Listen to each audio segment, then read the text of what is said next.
Well, you can see he can think the game. Scores a couple goals the other night.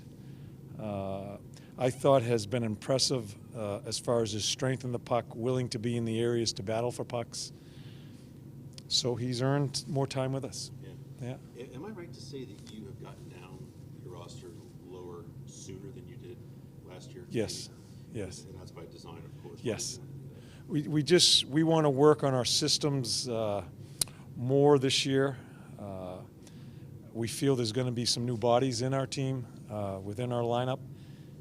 We want to work especially away from the puck and how we're going to play that way. We think that's really a very important part of our little bit of a, not a change, but more concentration early on in camp. Gotcha. It's always a surprise when a guy on a one-way contract goes on waivers. Yeah. Just Hannikainen in the camp that he had or what he didn't have. Guys played better. Yeah, guys played better. It doesn't mean he's done. Yeah. We're still juggling a number of different thoughts as far as what our team's going to be by opening night. So I'm sure Hanny's going to do everything he can to get back here and be part of that opening lineup. So we're certainly not saying no, but right now we felt some guys have played better to this point. As coaches, you guys love those hard decisions sometimes, don't you? Like that when it comes down to the end of camp and you got 2 or 3 guys basically. Well, as I've always said, it's healthy for your team. Competition for positions, not only within the 23, but also where you fit with the team. That's good news for an organization. You feel like you have some depth at the positions, and you let them let you know who's going to be it. And so, yeah, the guys that have some guys that are down. I think there's probably about 6 or 7 playing tomorrow night from that were sent down. They may play a really good game tomorrow night, and it may do different things what we want to do the next practice. So that's the great thing about having Cleveland right down the street from us. So we'll see. We're certainly not done making our decisions. Fourth lines have changed so much in the last, really even 5 years, but 10 years for sure. Do you have any early thoughts on what you want that fourth line to give you? What can it be? I don't. I'm going to have to wait and see how players play. And I think that's going to kind of determine the identity. Can Benstrom play away from the puck? Is he ready for the National Hockey League? You have a different look in a fourth line if he's there. Maybe he plays higher up than a fourth line, depending on how he plays.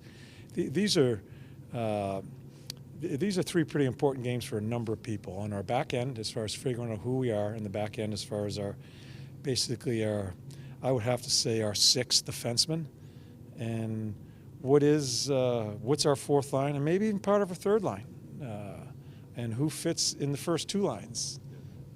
There's still a lot of questions that need to be answered.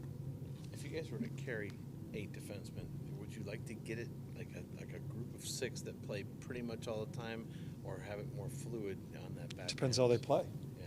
Depends how the 8 play. If 6 are better than the other 2, the 6 are going to play.